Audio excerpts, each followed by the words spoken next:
Let's have a look at rheumatoid arthritis. Arthritis की term देखते ही आपके माइंड में आगे होंगे जॉइंट्स और साथ ही जो TIS है which refers to inflammation. So let's see कि इस कंडीशन में बेसिकली होता क्या है। अब हमारा जो इम्यून सिस्टम है ना वो प्रॉपरली वर्क नहीं करता, वो बल्कि मिसफंक्शनिंग और डिसफंक्शनिंग जो है वो स्टार्ट कर देता है। अब यहाँ पे जो डायग्राम है आपको नजर आ रही जॉइंट्स की, इसमें है साइनोवियल मेम्ब्रेन। अब इम्यून सिस्टम इस साइनोवियल मेम्ब्रेन पे अटैक करता है, इसके सेल्स को ख़राब कर देता है। हमारा इम्यून सिस्टम मिस्टेकनली जो है हमारी मेम्ब्रेन ख़राब कर रहा है मुख्तलिफ कॉजेज़ की वजह से। और फिर ये मेम्ब्रेन क्या करती है कि इसका काम होता है फ्लूइड प्रोडक्शन, साइनोवियल फ्लूइड की प्रोडक्शन। सो अब यहाँ पे इसकी ओवर प्रोडक्शन स्टार्ट हो जाती है क्योंकि बॉडी का सेल मेम्ब्रेन ख़राब हो गया, थिक हो गई है, तो ये और ज़्यादा जो है फ्लूइड प्रोड्यूस करना स्टार्ट कर देती है और फ्लूइड बाहर आना स्टार्ट हो जाता है, स्वेलिंग हो जाती है, यहाँ रेडनेस जो है वो स्टार्ट हो जाती है। सो यहाँ पे हमारा जो स्ट्रक्चर है वो ख़राब हो रहा है हमारे इम्यून सिस्टम की वजह से। सो बॉडी इसको कॉप अप करने की कोशिश करती है, फिर दोबारा इसको डील करने की कोशिश करती है कि यहाँ पे इस सिस्टम को ख़राब होने से रोका जाए। तो मज़ीद यहाँ पे इन्फ्लेमेशन स्टार्ट हो जाती है और स्वेलिंग और रेडनेस जो है वो हो जाती है, जिसकी वजह से हमारे कार्टिलेज और बोन जो है ना वो इसकी नतीजे में इफेक्ट होती है। अब ये जो हमारे पास डिजीज़ है रूमेटॉइड आर्थराइटिस, ये इसकी जो मेन कॉजेज़ हैं वो इन्फेक्शंस भी आते हैं, स्मोकिंग है, जेनेटिक कॉजेज़ है और मुख्तलिफ किस्म के हार्मोनल कॉजेज़ जो हैं वो इसमें कंट्रीब्यूट करते हैं इस डिजीज़ में।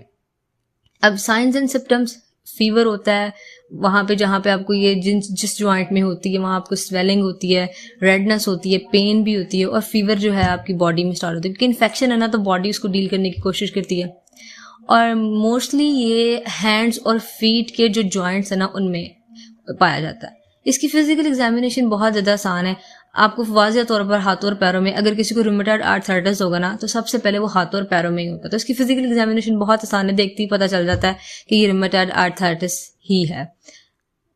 और ये किसी भी एज के पीपल को हो सकती है, मतलब किसी भी एज का जो आपके पास इंडिविजुअल है ना उसको ये हो सकती है। इट डजंट मीन कि ये डिजीज जो है स्पेसिफिकली जो है वो अगर कोई ओवर 40 है तो उसको होगी, नहीं, ये किसी भी एज में आपको हो सकती है, लेकिन स्पेशली ओल्डर एडल्ट्स में मोस्टली जो है ये देखी गई है। और इसके लिए जो न्यूट्रिशनल थेरेपी है वो ये एंटी इन्फ्लेमेटरी फूड। हमारी बॉडी में इन्फ्लेमेशन होती है, बॉडी उसको कम करती है, लेकिन जब ये ओवर कंट्रोल हो जाती है ना तो फिर काम ख़राब कर देती है। सो हमारी डाइट में एंटी इन्फ्लेमेटरी फूड्स की रेशो ज़्यादा हो ना तो फिर ये कंडीशन मैनेज हो सकती है, बॉडी इसमें सर्वाइव कर सकती है। अब मतलब बॉडी इसको डील जो है वो इजीली कर सकती है अगर उसकी डाइट में एंटी इन्फ्लेमेटरी फूड्स जो हैं वो बहुत ज़्यादा एंटी इन्फ्लेमेटरी फूड्स आपको देखने को मिलते हैं। ओमेगा 3 है, वॉलनट्स हैं आपके पास, फ्लैक्स सीड्स हैं, अ लॉट ऑफ थिंग्स। लेकिन टॉप ऑफ द लिस्ट जो आपको एंटी इन्फ्लेमेटरी फूड देखने को मिलता है ना वो है black seed oil.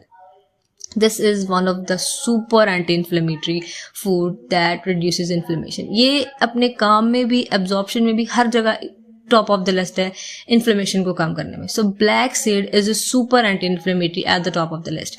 So this is actually you should definitely include in your diet to reduce inflammation. So this is all about actually rheumatoid arthritis. Thank you.